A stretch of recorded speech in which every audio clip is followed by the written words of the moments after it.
திராவிட நாயகர் மாண்புமிகு தமிழ்நாடு முதலமைச்சர் தளபதி அவர்களின் நல்லாசிகளுடன் கழக இளைஞர் அணி செயலாளர் மாண்புமிகு தமிழ்நாடு துணை முதலமைச்சர் நமது நம்பிக்கை நாயகர் திரு உதயநிதி ஸ்டாலின் அவர்கள் தலைமையேற்று சிறப்புரையாற்ற வரும் பிப்ரவரி 22 ஞாயிறு அன்று கோவை கருமத்தம்பட்டியில் நடைபெறும் திமுக இளைஞர் அணி மேற்கு மண்டல நிர்வாகிகள் சந்திப்பிற்கு அனைவரையும் அன்புடன் வரவேற்கும் வி செந்தில் பாலாஜி, கரூர் மாவட்ட கழக செயலாளர்.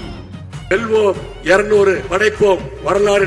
வணக்கம். இன்றைய நேர்காணலில் நம்மோடு இணைந்திருக்கிறார் சிபிஎம் மத்திய சென்னை மாவட்ட செயலாளர் தோழர் செல்வா அவர்கள். வணக்கம் தோழர். அரசியல் களம் சூடு பிடிக்க ஆரம்பிச்சிருச்சு. ஒரு 4 மாதத்துக்கு முன்னாடி வரைக்கும் இந்தியா கூட்டணி நல்லா வலுவாக இருக்குது. இது ஒரு ஐடியாலஜியான கூட்டணி. இதில் ஆனால் மற்ற எதிர்கட்சியோட கூட்டணிகள் எல்லாமே தொலைன்னு இருக்குன்ற பேச்செல்லாம் இருந்துச்சு. இப்போ இந்தியா கூட்டணிக்கும் அதே சிக்கல் வந்திருக்கோ அப்படின்னு ஒரு பேச்சும் வர ஆரம்பிச்சிருக்கு. இது எப்படி பார்க்குறீங்க?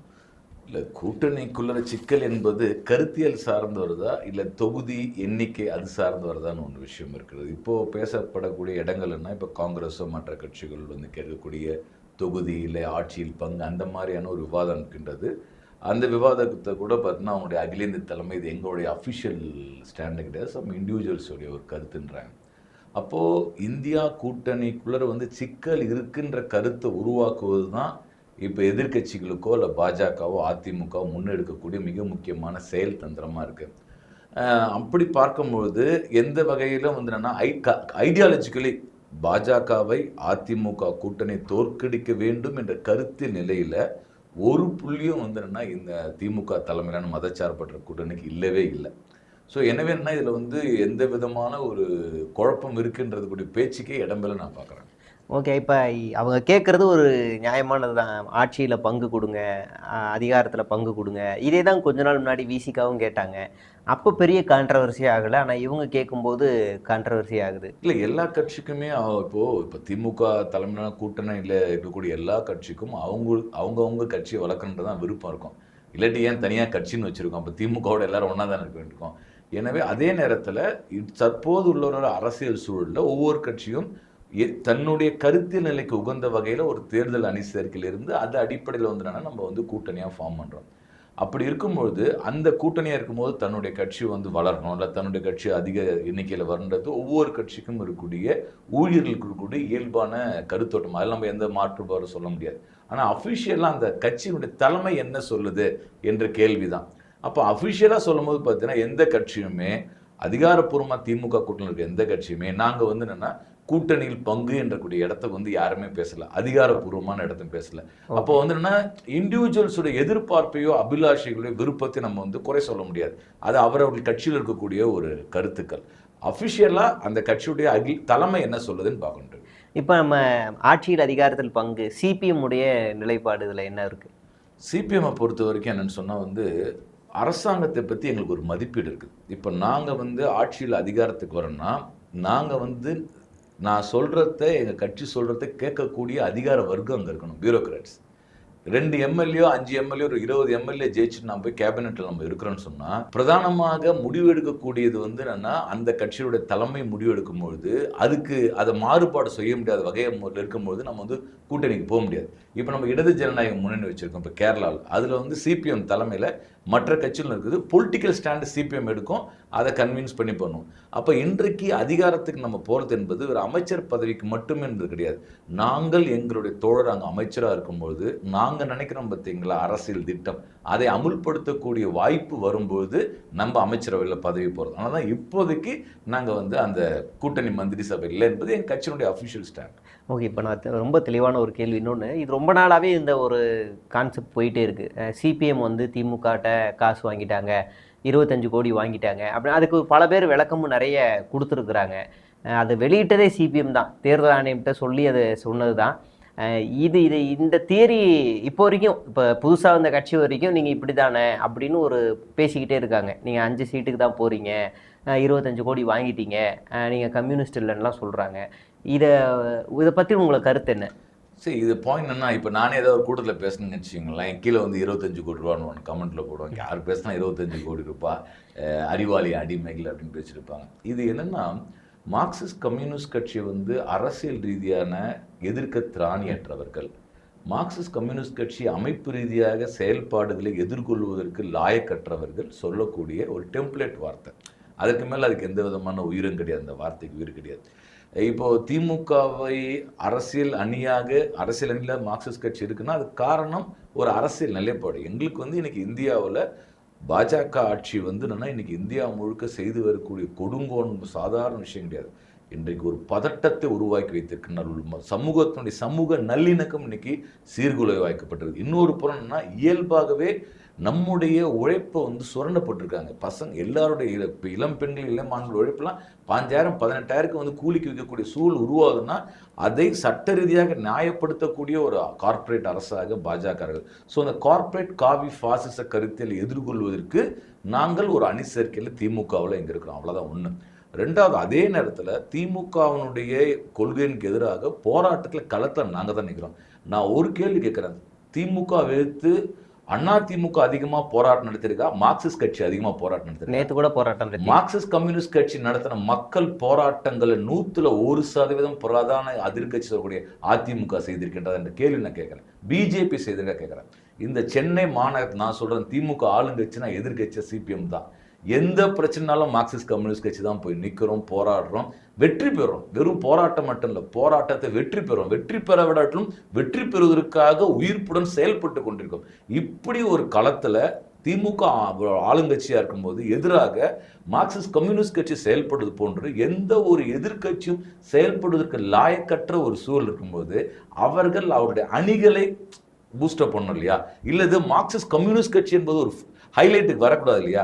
அதை தடுப்பதற்காக ஒரு கம்யூனிஸ்ட் விரோதிகள் கையாளக்கூடிய வார்த்தைகள் தான் இந்த வார்த்தைகள். அதே நேரத்தில் இப்போ நம்ம கம்யூனிஸ்டுகள் பாஜகவை எதிர்க்கிறோன்னு நிற்கிறோம். அந்த அணிகளில் யார் கூட இருந்தாலும் எதிர்க்கிற முடிவில் இருக்கிறீங்க. ஆனால் அவங்க வந்து இப்போ ஃபீல்டுலேயே இல்லை, அவங்கள எதிர்க்கிறதுல அர்த்தமே இல்லை, ஆளும் அரசாங்கத்தை எதிர்க்கிறதான் ஜனநாயகம் அப்படின்ற ஒரு வாதமும் வைக்கப்படுது. இல்லை, ஆளும் அரசாங்கத்தை எதிர்க்குன்னா நீங்கள் வந்து அதிமுக ஃபீல்டில் இல்லைன்றதுன்ற அர்த்தத்தில் நம்ம சொல்ல முடியாது.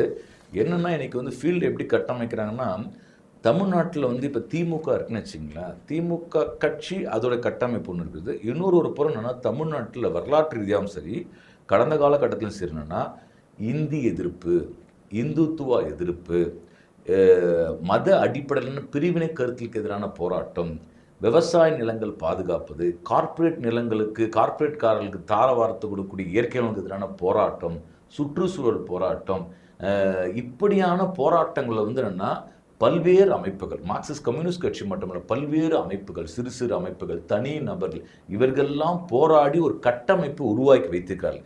இந்த கட்டமைப்பின் மீது திமுகவுடைய ஆட்சியை நம்ம வந்து நிலைநிறுத்தி வச்சிருக்கோம். இப்போ பாஜக வந்து என்ன செய்யறாங்கன்னா அதிமுக மூலியமாக அதிமுகவுடைய வண்டியில் ஏறினா இந்த கட்டமைப்பை அறுத்தெறிவதற்கான முயற்சி எடுக்கிறார்கள். ஸோ இந்த கட்டமைப்பு இருக்கக்கூடிய இடத்துல தான் அதிமுக போய் நிற்குது. அதான் அதிமுகவோட ஒரு கொடுமை. அதிமுக கொத்து போட்ட மாதிரி பிச்சு போட்டு இன்னைக்கு வந்து அமித்ஷா விளையாடிட்டு இருக்காரு அந்த ஆட்டத்தை. அப்போ இது தொலைநோக்கு ரீதியாக வரலாற்று ரீதியாக தமிழ் சமூகத்தில் இருக்கக்கூடிய ஒரு முற்போக்கு பண்பாட்டு விழுமியங்களை அழித்தொழிப்பதற்கான ஒரு RSS ஆட்டத்தில் அதிமுக இருக்கின்றது. அதை தடுப்ப வேண்டிய அவசியம் இருப்பதனால தான் இன்னைக்கு இந்த இலக்கை நோக்கி நம்ம பயணிக்கிறோம். இப்போது முக்கியமான ஒரு கேள்வி, நான் போய் யார்கிட்ட போய் பேசினாலும் கம்யூனிஸ்டுகள்லாம் முன்ன மாதிரி இல்லை, கம்யூனிஸ்டுகள் வந்து தோய்வடைஞ்சிட்டாங்க அப்படின்ற ஒரு வாதமும் வைக்கப்படுது. அது உண்மையா? அதுக்கு இது இயல்பாக எப்படி சொல்லுவாங்கன்னா, நீ வந்து முன்ன மாதிரி இல்லைன்னு சொல்கிறதுலாம் வந்து என்ன இப்போ என்னவா இருக்குன்றத பார்க்க தெரியல, அல்லது பார்க்குறத சொல்லுறதுக்கு லாயக்கில்லை. நான் தான் சொல்கிறேன், இப்போ நம்முடைய தமிழ்நாட்டில் மார்க்சிஸ்ட் கம்யூனிஸ்ட் கட்சியினுடைய ஊழியர்கள் முன்னெடுக்கக்கூடிய செயல்பாடுகளை 1%, நான் ஒரே 1% சொல்கிறேன், இன்னைக்கு ஏதாவது ஒரு கட்சியில் ஒரு நபர் முன்னெடுப்பார்களாம். ஒரே 1% நான் சொல்கிறேன். இளம் ஊழியர்களிருந்து இன்னைக்கு சீனியர் தோழர்கள் வரைக்கும் என்னன்னா உயிர்ப்போடு களமாடி கொண்டிருக்கின்றோம்.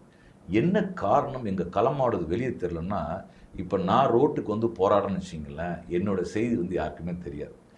அதிகபட்சம் எங்கள் மாநில செயலாளர் ரோட்டுக்கு போனார்னா அப்போதைக்கு அவர்கிட்ட ஒரு பைட்டு வாங்குவாங்க, செய்தி போடுவாங்க. எங்களுடைய மாநில செயற்குழு இருக்கணும், மாநில குழு இருக்கணும், அவங்கெல்லாம் பார்த்தோன்னா ஊருக்கு தினந்தோறும் வந்து எங்கன்னா ஒரு போராட்டம் நடத்திட்டே தான் இருப்பாங்க. யாரும் சும்மா இருக்க மாட்டாங்க. எங்கேயாவது மக்கள் பிரச்சனையில தலையிட்டு இயக்கம் நடத்திட்டு கூட வேலையாகவே இருந்துகிட்டே இருப்பாங்க, எழுதுறாங்க, பேசுகிறாங்க, எல்லாம் போராடிட்டு இருக்காங்க. ஆனால் இது எல்லாத்துக்கும் பார்த்தீங்கன்னா ஒரு ஊடக வெளிச்சம் தேவைப்படுது. நீங்கள் மீடியா வெளிச்சத்துக்குள்ளே வந்தால் தான் நீங்கள் இருக்கிறீங்கன்னு காமிங்க. இல்லை நானே காசு கொடுத்து என் ஃபோட்டோ போட்டு வெளியே காமிச்சிட்டே ப்ரொமோட் பண்ணிகிட்டே இருக்கணும், இல்லை ஒரு 50 அடியால் வச்சு ஏற்பாடு பண்ணால் தான் நான் உயிர்ப்போடு இருக்கின்ற விஷயங்கள். ஆனால் அதற்கான வாய்ப்புகள் அற்ற ஒரு கம்யூனிஸ்டுகள் வெறும் அரசியல் விழுமியங்களை மட்டும் தூக்கி கொண்டு செயல்படுறது வந்து என்னன்னா இன்று இருக்கக்கூடிய கார்ப்பரேட் உலகத்தில் வந்து வெளிச்சத்துக்கு தெரியல. அது இல்லாதனால இவங்க இல்லை இல்லை இல்லைன்றாங்க. நான் கேட்குறேன், இன்றைக்கு தமிழ்நாடு சட்டமன்றம் நிறைவேற்றக்கூடிய மக்கள் சார்ந்த கோரிக்கைகளை மார்க்சிஸ்ட் கம்யூனிஸ்ட் கட்சி இடதுசாரி வைக்கக்கூடிய கோரிக்கைகளை இல்லாமல் வேற யார் கோரிக்கை வச்சு ஜெயிச்சிட்டாங்க? வெற்றி பெற்றிருக்கு. நம்ம வைக்கக்கூடிய கோரிக்கை தான் வெற்றி பெறுது. செவிலியர்கள் போராட்டமாக இருக்கலாம், பேராசிரியர்கள் போராட்டமாக இருக்கலாம், மருத்துவர்கள் போராட்டமா, தொழிலாளர்கள் போராட்டமா இருக்கலாம், அல்லது மாற்றுத்திறனாளிகள் போராட்டம், தூய்மை பணியாளர்கள் போராட்டமா இருக்கலாம். இது எங்கன்னா பாருங்க, நீங்க நடக்கக்கூடிய தமிழ்நாட்டில் நடக்க எல்லா போராட்டத்திலும் ஒரு சிகப்பு கொடி இல்லாத ஒரு போராட்டத்தை நீங்க காண்பிக்க முடியுமா? காலை முதல் மாலை வரை ஏதாவது ஒரு இடத்துல சிகப்பு கொடி ஏந்தி மக்களுக்காக உரிமைக்காக போராடக்கூடிய போராட்டம் நடைபெறாமல் இந்த தமிழகம் வந்து இருக்கின்றதா? கடைக்கோடி கிராமத்துல சொல்றேன், குக்கிராமத்துல சொல்றேன், அந்த முனையில மலை கிராமத்தில் சொல்கின்றேன், அங்கெல்லாம் செங்கோடி போராடி கொண்டிருக்கின்றது. இல்லைன்னு சொல்லுவதுதான் கார்ப்பரேட் அரசியல். கார்ப்பரேட் அரசியல் என்னன்னா பட்டி பார்த்து இது கேட்டார் மாதிரி என்னன்னா டிசைனிங்கா பேசப்படக்கூடிய விஷயங்கள். நான் சொல்றேன், நீ யாரா, நீ வரையறுக்கிற இலக்கணத்தில் நாம விளையாட மாட்டோம். என் மண்ணுக்காக என் மக்களுக்காக நாங்க எப்படி செயல்படணும், நாங்க தான் செயல்படணும்னு சொல்றோம். ஸோ அந்த வரையறையை வந்து என்னன்னா மீறுவது கம்யூனிஸ்ட் இலக்கணம். எனவே என்னன்னா இயல்பாகவே ஒரு கார்ப்பரேட் உலகத்துல வந்து கம்யூனிஸ்டுகளுக்கான அடையாளங்கள் வந்து அந்த அடையாளம் வந்து கிடைக்காது. எங்களுக்கு தெரியும், உன் அடையாளத்தை வச்சு இல்லை, நாங்கள் மக்களின் இதயங்களில் சிம்மாசனம் விட்டு இருக்கிறது செங்கோடி, அதான் முக்கியம். ஒரு கடந்த 5 வருஷத்துல நீங்க நடத்திய மாநில அளவில் நடத்தின மிகப்பெரிய போராட்டங்களுடைய பட்டியல் சொல்ல முடியும்? நான் சாம்சங்லன்னு சொல்ல முடியும். நீங்கள் சாம்சங் போராட்டம், ஒரு போராட்டம் உங்களுக்கு போதும். தூய்மை பணியாளர்கள் போராட்டமாக சொல்லலாம். நீங்கள் அதே மாதிரி இப்போ நீதிமன்றம் சொல்லியிருக்கு. நம்ம அண்ணாமலை போய் சொல்லிட்டு தெரியுமா, தஞ்சாவூரில் ஒரு மைக்கேல்பட்டி கிராமத்தில் ஒரு பெண் வந்து பள்ளி மாணவி இறந்து மத மாற்றத்தின் மூலமாக இறந்தார். யார் கேட்டா போயிட்டுமா அண்ணாமலை எதிர்த்து எல்லா கார்பரேட்டும் நீட்டினாங்க. அண்ணாமலை வாயில பேசி சொல்லிட்டு கம்யூனிஸ்ட் கட்சியோ மத மாற்றம் கிடையாது, இந்த கிராமத்தில் போயிட்டு எங்கத்தோடு போராட்டம் நடத்தினார்கள். இன்னைக்கு உச்சநீதிமன்றம் சொல்லிட்டு மத மாற்றமே இல்லைன்னு சொல்லியிருக்கு. அப்போ அதே மாதிரி திருப்பரங்குன்றம் இன்னைக்கு கிட்டத்தட்ட வன்முறை காடாக மாற்றினாங்க. எந்த கட்சி ரோட்டுக்கு போல, கம்யூனிஸ்ட் கட்சி பிரச்சாரத்துக்கு நோட்டீஸ் பண்ணாங்க. மாற்றுத்திறனாளிகள் போராட்டமா, மாணவர்கள் ஒவ்வொரு இடத்துல உதவித்தொகை நடத்தக்கூடிய போராட்டம், மாணவர் சங்கம் நடத்தக்கூடிய போராட்டம். அதே போன்ற வாலிபர்கள் இன்னைக்கு போதைக்கு எதிராக தமிழ்நாட்டில் பல கிராமங்களில் நகரங்கள் வாலிபர் சங்கம் நடத்துக்கணும். ஆனால் டிவியில் யாரும் நம்மளை காமிக்காதனால நான் இல்லைன்னு சொல்ல முடியுமா? நீங்கள் இப்போ சொல்ல முடியும். அது மட்டும் இல்லை, தீண்டாமை ஒழிப்பு முன்னணி மார்க்சிஸ்ட் கம்யூனிஸ்ட் கட்சி இன்னைக்கு தமிழ்நாட்டு நடத்தக்கூடிய போராட்டங்கள் ஒரு புள்ளி அளவுக்கு எந்த நடக்குது? சாதிய வன்முறை நடக்குது. ஒடுக்கப்பட்ட சாதியை சார்ந்த இளைஞர் பைக் ஓடுறாங்க, பைக் கை இருந்தால் தானே பைக் ஒன்று கையை வெட்டுறாங்க. எந்த கட்சிங்க போய் நின்னது? எங்கள் தோழர் சாமுவேல் ராஜ் களத்தில் போய் நின்று அந்த இளைஞனுக்காக குரல் கொடுத்துறாரு. ஒடுக்கப்பட்ட சமூகத்தை சார்ந்த மக்களுடைய வாழ்வாதார உரிமைகள்ல அவங்க வாழ்வதே இன்னைக்கு வந்து சிக்கலுக்குள்ளாக்கப்படுற போது எல்லா நாளும் சாவுங்க, இழவுங்க. நீங்கள் என்ன யோசிச்சு பாருங்க. உங்களுக்கு ஒரு கையில் ரத்தம் வந்து பார்த்தாலே துடிச்சு மயக்கச்சி வந்துடும்லாம் இருக்கலாம். ஆனால் கம்யூனிஸ்ட் கட்சிக்காரன் போகிறோம், ஒவ்வொரு ஊரில் போகிறோம், வெட்டுப்பட்டு கிடக்குறாங்க, செத்து கிடக்குறாங்க, அடிப்பட்டு கிடக்குறாங்க. அவங்க குடும்பமே அழுவுது, கதறுது. அதையெல்லாம் பார்த்து ஆறுதல் படுத்தி அவங்களுக்காக மனு எழுதுறது சாதாரண விஷயமா? எந்த ஒரு கட்சி மனு எழுதிருக்குமா? நீ சொல்லுங்க பார்ப்போம். மார்க்சிஸ்ட் கம்யூனிஸ்ட் கட்சி கிராமமாக போயிட்டு சாதி வன்முறைகளுக்கு பாதிக்கப்படுறவங்களுக்காக களத்தில் நின்று அந்த வேலையை செய்து கொண்டிருக்கணும். இந்த நகரப்புறத்தில் வாழ்விட உரிமைகளுக்கான போராட்டம். சென்னை நகரத்தில் வந்து நகரத்துக்குள்ளே வீடு கிடையாதுன்னு சொல்லிச்சு உலக வங்கி. அதை தான் எல்லா ஆட்சியாளரும் சொன்னாங்க. நாங்கள் சொன்னோம், என் ஊர்யா, அது என் ஊரில் எனக்கு தான் இடம் கொடுக்கணும். அரசாணையே கிடையாது. ஆனால் நீங்கள் கேபி பார்க்கில் சத்தியவாணி முத்து நகர்லேருந்து விரட்டப்பட்டாங்க. கிட்டத்தட்ட 5000க்கும் மேற்பட்ட குடும்பங்கள் கண்ணகி நகருக்கும் செம்மஞ்சேவரிக்கும் பெரும்பாக்கத்துக்கும் அனுப்ப விட்டுருது. ஆனால் ஒரு 192 குடும்பங்களுக்கு நகரத்துக்குள்ளே வீடு வாங்கி கொடுத்தது மார்க்சிஸ்ட் கம்யூனிஸ்ட் கட்சி. அரசாணை வெளியிட்டார்கள். Due to people's protest and agitation நாங்கள் பணம் வசூலிக்கல, வெளியே அனுப்பலன்னு சொல்லிட்டு திமுக போட்ட அரசாணையை மாற்ற வச்சு இன்னைக்கு வீடு உள்ள கொடுத்தோம். பணம் கொடுத்தாதான் வீடு. நாங்கள் இல்லை, பணம் கொடுக்க முடியாது, வீடு என்பது என் உரிமை, குடிரா வீடுன்னு சொல்லிட்டு வீடு வாங்கி நம்ம வந்து உருவாக்கணும். தெருவோர வியாபாரிகள் இன்னைக்கு தமிழ்நாடு முழுக்க தெருவோர வியாபாரிகள் தெருவில் இருந்து அடிச்சு உடச்சிட்டு போயிடுறாங்க, புல்டோசர் வச்சு அடிக்கிறாங்க. இன்னைக்கு நீங்க பார்க்கலாம் தொலைக்காட்சியில். ஆனால் எங்கெல்லாம் செங்கோடி இருக்கின்ற அங்கெல்லாம் தெருவோர வியாபாரி தலையில வியாபாரம் பண்ண முடியும், ரோட்ல தான் வியாபாரம் பண்ண முடியும். அதுக்கு ஒரு விதிமுறை உருவாக்கு, அதுக்கு ஒரு நாடாளுமன்ற சட்டம் இருக்கு, சட்டத்தின்படி செயல்படுவோம் அப்படின்னு சொல்லிட்டு வியாபாரம் பண்ணுவதற்கான ஒரு உரிமையை வந்து இன்னைக்கு உருவாக்கி கொடுத்துருக்க விஷயம் இருக்கு. இன்னைக்கு ஓலா ஊபர் என்ற அடிப்படையில இருந்து வந்து பன்னாட்டு கார்பரேட் நிறுவனங்கள் வந்து ஆட்டோ தொழிலாளர்கள் கேப் உழைப்பை சூறையாடும் போது அந்த ஆட்டோ தொழிலாளருக்கான நலவாரியம் வேணும், அரசாங்க நலவாரியம் வேணும்னு சொல்லிட்டு போராடி கொண்டிருப்பது யாரு? மார்க்சிஸ்ட் கம்யூனிஸ்ட் கட்சி தானே பொறுத்து. கட்டுமான தொழிலாளிகள், நீ கட்டுமான தொழிலுக்கு ஒரு நலவாரியம் இருக்குது, 1000 கோடி ரூபாய் நலவாரியம் இருக்குது. ஆனால் கட்டுமான தொழிலாளிக்கு பணம் கொடுக்கல, வாரிய அலுவலுக்கு போராட்டம் நடத்தணும். வாரியம் வந்து சாதாரண விஷயம் இல்லை. அரசாங்கம் என்ன சொல்லுதுன்னா, இந்திய அரசாங்கம் எல்லா அரசாங்கம்னா உங்களை தொழிலாளின்னு அங்கீகரிக்க மாட்டான். நானா சொல்றேன், நீ தொழிலாளி அங்கீகரியான்றோம். அப்ப கட்டுமான தொழிலாளிக்கு யார் ஓனர்? மேஸ்திரியா ஓனர்? மேஸ்திரி சம்பளம் கொடுப்பார். ஆனா அடிபட்டு ஊந்து செத்தா என்ன பண்ணுவாங்க? ஏன்னா அவங்களுக்கு என்ன பணி பாதுகாப்பு? அதுக்குதான் ஒரு வாரியம் இருக்குது, அரசாங்க வாரியம் இருக்கு, முறைசாரா வாரியம் இருக்கு, கட்டுமான தொழிலாளி வாரியம் இருக்கு, மீன்பு வண்டி ஓட்டுற வாரியம் இருக்கு. இவங்களுக்கான மெம்பர்ஷிப் போடுறோம். ஒவ்வொரு கட்டுமான தொழிலாளரும் பார்த்து முறை சைஸ் ஃபார்ம்ல ஃபில் பண்ணி அவர் போட்டோ ஒட்டி அவர் கையெழுத்து வாங்கி வாரிய ஆஃபீஸ்ல கூட்டும் போயிட்டு, நீ தொழிலாளிப்பா, இந்தப்பா வாரியத்தை வாங்கி வச்சுக்கோ, நீ அடிப்பட்டவனுக்கு வந்து பணம் இருக்குது, உங்க புள்ள 10ஆம் கிளாஸ் 12ஆம் கிளாஸ் கல்வி உதவி தொகை பெற முடியும், பிரசவ காலத்துல பணம் இருக்குது, இறந்தா அவனுக்கு வந்து அந்த பணத்தை வாங்கி எடுத்து போயிட்டு கொடுக்குறோமே. எங்க ஒருத்தர் கட்டுமானத்துல அடிபட்டு வந்தோடனே எங்காலும் போயிட்டு அந்த காடை வாங்கி, வாரிய காடை வாங்கிட்டு பணத்தை வாங்கிட்டு போய் கொடுத்து அதை கொடுக்குறாங்க. இதெல்லாம் யார் இன்னைக்கு மக்களுக்காக, மக்கள் பணிகளுக்காக தன்னுடைய வாழ்வையே தன்னுடைய எண்ணங்களே அர்ப்பணித்து மார்க்சிஸ்ட் கம்யூனிஸ்ட் கட்சி தவிர அல்லது கம்யூனிஸ்டுகளை தவிர வேற யார் செயல்பட்டு கொண்டிருக்கின்றார்? இப்படி அது மட்டும் இல்ல, அரசு ஊழியர்கள் இன்னைக்கு அரசு ஊழியர்களுக்கு வந்து இன்னைக்கு உத்தரவாதப்பட்ட பென்ஷன் உருவானது யாரால வந்து உருவாத விஷயம்? பழைய பென்ஷன் கிடையாது, புது பென்ஷன் தான் இருக்கிற ஆளை வந்து இழுத்து வச்சு குறைஞ்சபட்சம் உத்தரவாத பென்ஷனை கொடுறான்னு சொல்லிட்டு நிக்க வச்சோம் இல்லையா? அதுக்கான என்ன விஷயம்? செவிலியர்கள் போராட்டம் நடத்தினாங்க. மா சுப்பிரமணியமே சொன்னார், முடியாதுன்னு சொன்னவரை திருப்பி முடிய வைக்குன்னு சொன்னது யார் செஞ்ச விஷயங்கள் அது? அப்போ ஒவ்வொரு துறை போராட்டத்துக்கு பின்னாடியும் செங்கோடி இருக்கின்றது. செங்கோடி பின்னாடி நிற்கின்றது, முன்னாடி வேற ஆள் நிற்பார். அந்த செங்கோடி தான் இதை வழி நடத்துது. அது மட்டுமல்ல, ஒரு சாதாரண ஒரு போலீஸ் ஸ்டேஷன்ல நீங்க போனா, ஐயா சார் வணக்கம் சார்னா கண்ணியமாக டிக்னிட்டியோட நடத்தணும். கான்ஸ்டியூஷன் சொல்ற அடிப்படையில் எந்த தலகாஞ்சி வராலும் சரி, யாரா இருந்தாலும் சரி, தொழிலாளியா இருந்தாலும் யார், விவசாயம் இருந்தாலும் பெண்கள் மதிப்பு கூடியான்னு சொல்லிட்டு இன்றைக்கும் காவல் நிலையங்கள் ஒரு கண்ணியமான ஒரு நடைமுறை உருவாகுன்றது இமைப்பொழுதும் சோறாமல் போராடி கொண்டிருப்பவர்கள் கம்யூனிஸ்டுகள் தானே, வேற யார் இருக்கிறா? நிச்சயமா. அப்போ வந்து தமிழ்நாட்டில் எதிர்கட்சியாக இருக்கிற அதிமுக விட அதிகமாக கூட்டணி கட்சியாக இருக்க கூட்டணி கட்சிகள், முக்கியமாக சிபிஎம், அவங்க தான் செயல்படுறாங்கன்னு நீங்கள் சொல்கிறீங்க. உறுதியாக வரக்கூடிய தேர்தலில் நீங்கள் வந்து அதிகமாக ஆளும் அரசாங்கத்தை திமுக எடுத்து போராடி இருக்கிறீங்க. இது ஒரு காரணமாக இருக்குமா உங்களுக்கு தொகுதி பங்கீடில் சீட்டு எண்ணிக்கை குறைவதுக்கு? நீங்கள் வந்தால் மறுபடியும் போராடுவீங்க, எங்களுக்கு ஒரு பெரும் தலைவலியாக இருக்கும் அப்படின்னு திமுக உங்களுக்கு சீட்டை குறைக்கிறதுல வாய்ப்பு இருக்கா? இல்லை நீங்கள் அதிகமாக குவாட் பண்ணுறதுக்கு வாய்ப்பு இருக்கா? இல்லை, இது அதாவது என்ன, ஏங்க நீங்கள் நல்லா படித்து மார்க் எடுத்துக்கிறீங்க, அதனால உங்களை ஃபெயில் ஆகி விட்ருவாங்களா டீச்சரு அப்படின்ற மாதிரி கேட்குறது. சரி, ஒரு அரசாங்கம் வந்துன்னா கூட்டணி அரசில் வந்து பல கணக்குகள் இருக்குது. ஒரு தொகுதி கொடுக்குறதுல சில பேர் என்ன செய்வாங்கன்னா, பூத் ஏஜென்ட் ஃபிக்ஸ் பண்ணி வச்சுட்டு எனக்குலாம் பூத் ஏஜென்ட் இருக்கான்னுவாங்க. இப்போ கம்யூனிஸ்டுகளை பொறுத்த வரைக்கும் என்ன, கம்யூனிஸ்டிக் கட்சியை சார்ந்தவர்கள் சட்டமன்றத்தில் ஏன் மெம்பர் இருக்கணும்? எல்லா கட்சியிலும் எம்எல்ஏ இருக்காங்க, நாங்கள் ஏன் எம்எல்ஏவாக இருக்கணும்? நாங்கள் எம்எல்ஏ இருப்பதுனால என்ன பிரயோஜனம்? நாங்கள் அதான முதல் கேள்வி. யாரோனா எம்எல்ஏ ஆகட்டும், எனக்கு ஒன்றும் பிரச்சனை இல்லை. இப்போ நாங்கள் எம்எல்ஏ ஏன் ஆகணும் அப்படின்னு சொன்னால், கம்யூனிஸ்டுகள் வந்து சட்டமன்றத்தில் எம்எல்ஏக்களாக இருக்கும்போது தான் அது மக்கள் மன்றமாக இருக்கும். கம்யூனிஸ்டுகளுடைய எம்எல்ஏக்கள் எவ்வளோ அதிகமாக வந்து சட்டமன்றத்தில் வந்து அங்கே இருக்கின்றார்களோ அங்கே சட்டமன்ற ஜனநாயகம் பாதுகாக்கப்படும். சட்டமன்றத்தில் நடைபெற விவாதங்கள் வந்து என்னன்னா, களத்திலிருந்து பேசுவதற்கான ஒரு களமாக கம்யூனிஸ்டுகள் மாற்றுவார்கள். அப்போ சட்டமன்றம் என்பது ஒரு அரசியல் அமைப்பு சாசனம் உருவாக்கி கொடுத்திருக்கூடிய வரையறைக்குட்பட்டு செயல்படுவதற்கான களமாக மாற்றுவதில் கம்யூனிஸ்டுகளுடைய பங்களிப்பு முக்கியமானது. இப்போ உதாரணம் நான் சொல்றேன், மத்தியில் வந்து காங்கிரஸ் மன்மோகன் தலைமையிலான வந்து காங்கிரஸ் அரசாங்கம் வந்தபோது கம்யூனிஸ்டுடைய நாடாளுமன்ற உறுப்பினர், இடதுசாரி நாடாளுமன்ற உறுப்பினர்கள் அதிகமாக இருந்தபோது என்ன பண்ணோம்னா, மன்மோகன் சிங் வந்து கிட்டத்தட்ட ஒரு நவ தாராளவாதி, நியூ லிபரலிஸ்ட். அவர் வந்து அதுவும் ப சிதம்பரம், மாண்டசிங் ஆகிய 3 பேரும் வந்து ஓடுறாங்க, பிரைவேட்டைசேஷன் நோக்கி ஓடணும், இந்தியாவை தூக்குன்னு சொல்லிட்டு. அட்ரா கட்டையை போட்டோம்னாங்க, நிறுத்து, ஓடாத, 100 நாள் வேலை திட்டம் கொண்டு வா, தகவல் பெறும் உரிமை சட்டம் கொண்டு வா, இப்படி ஆர்டி ஆக்ட்ன்றலாம், இதெல்லாம் யாரு? கம்யூனிஸ்டுகளுடைய பங்களிப்பு. கிராமப்புறத்தில் 100 நாள் உறுதி வேலை செய்யறது இது உலகத்திலே கிடையாதுங்க.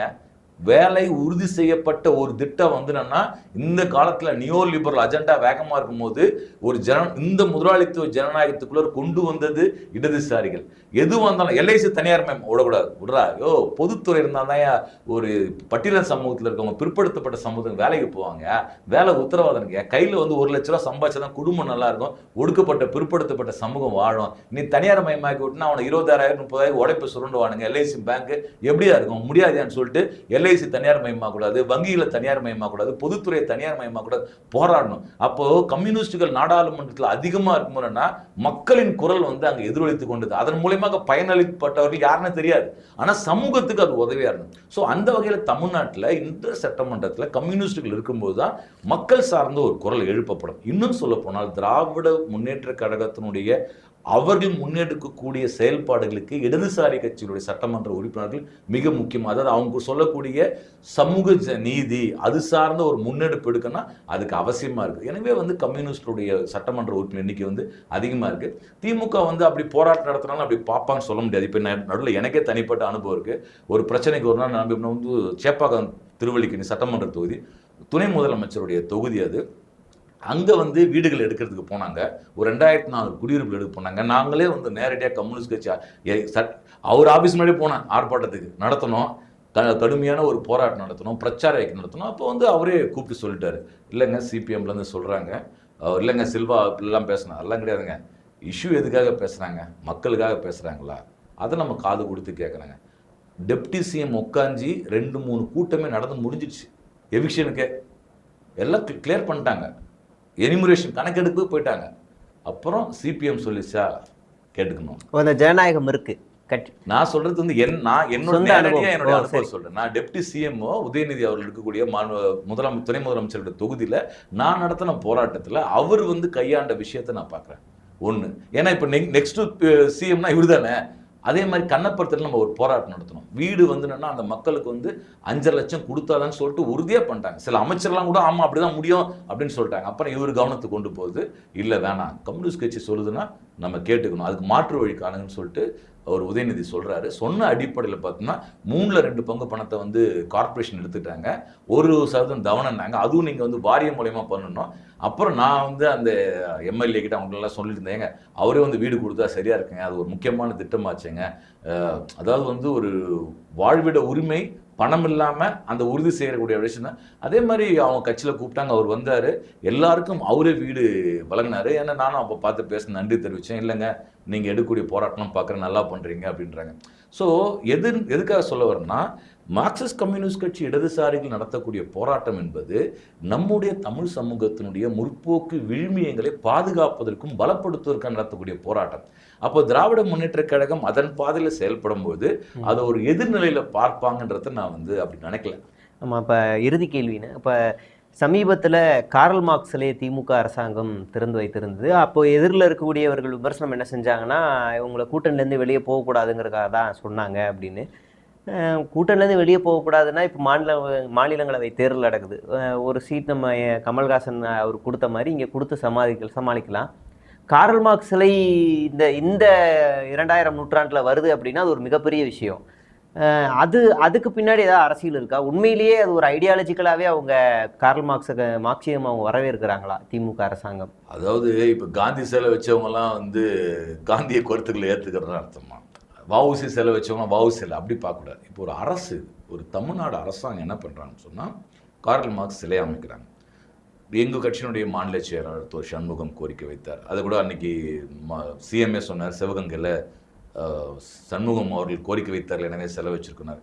இது தவிர்த்து பல ஆண்டு காலமாக பல்வேறு அமைப்புகள், பல்வேறு தனி நபர்கள் கார்ல் மார்க்ஸ்க்கு சென்னையில் சிலை வேண்டும் என்ற கோரிக்கையை பேசிகிட்டு இருந்தாங்க.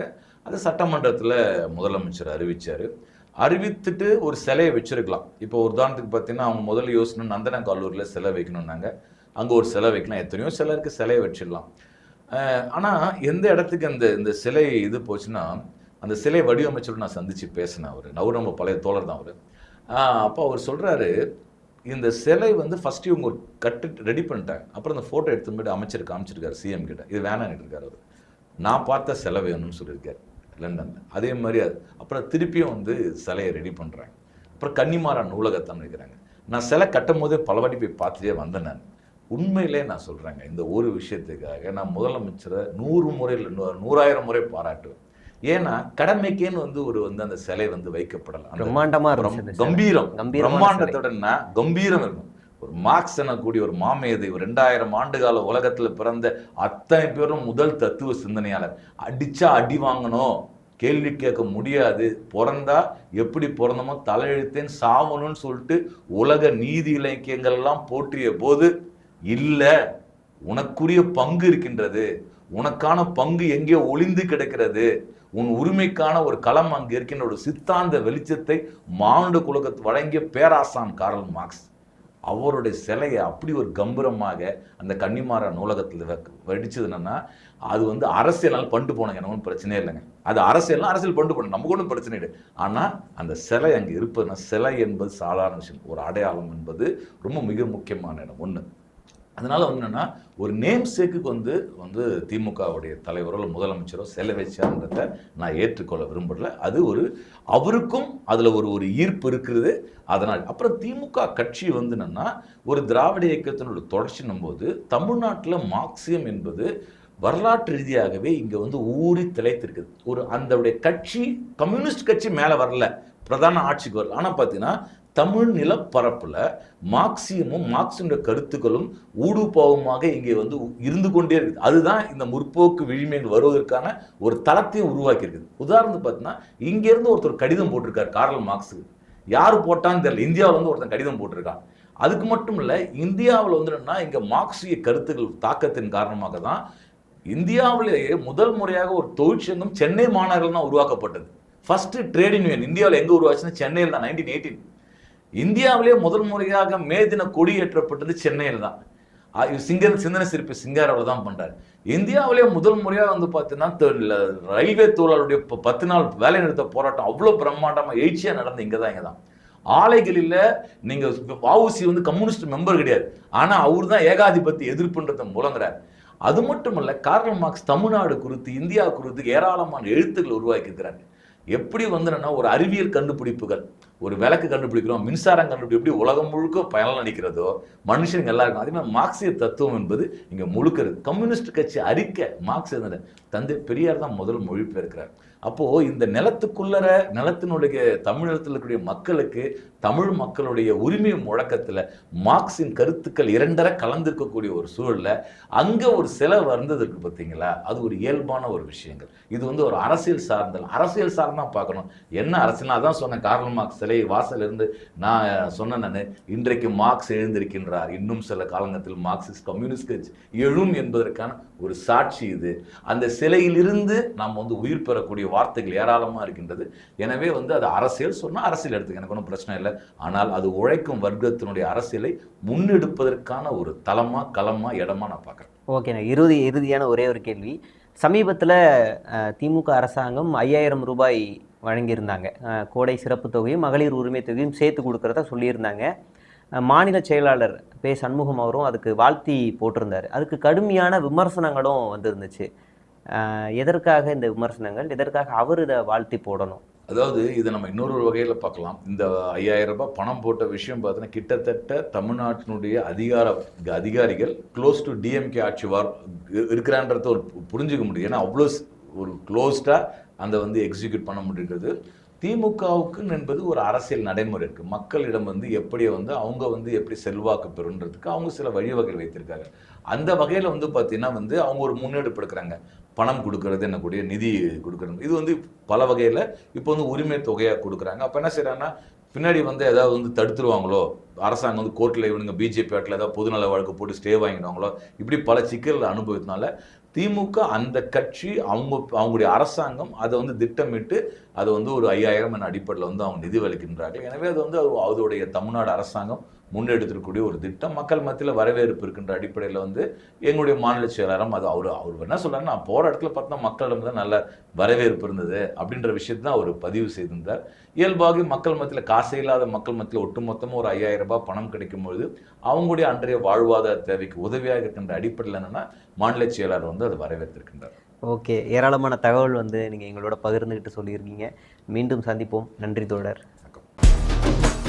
திராவிட நாயகர் மாண்புமிகு தமிழ்நாடு முதலமைச்சர் தளபதி அவர்களின் நல்லாசிகளுடன் கழக இளைஞர் அணி செயலாளர் மாண்புமிகு தமிழ்நாடு துணை முதலமைச்சர் நமது நம்பிக்கை நாயகர் திரு உதயநிதி ஸ்டாலின் அவர்கள் தலைமையேற்று சிறப்புரையாற்ற வரும் பிப்ரவரி 22 ஞாயிறு அன்று கோவை கருமத்தம்பட்டியில் நடைபெறும் திமுக இளைஞர் அணி மேற்கு மண்டல நிர்வாகிகள் சந்திப்பிற்கு அனைவரையும் அன்புடன் வரவேற்கும் வி செந்தில் பாலாஜி, கரூர் மாவட்ட கழக செயலாளர்.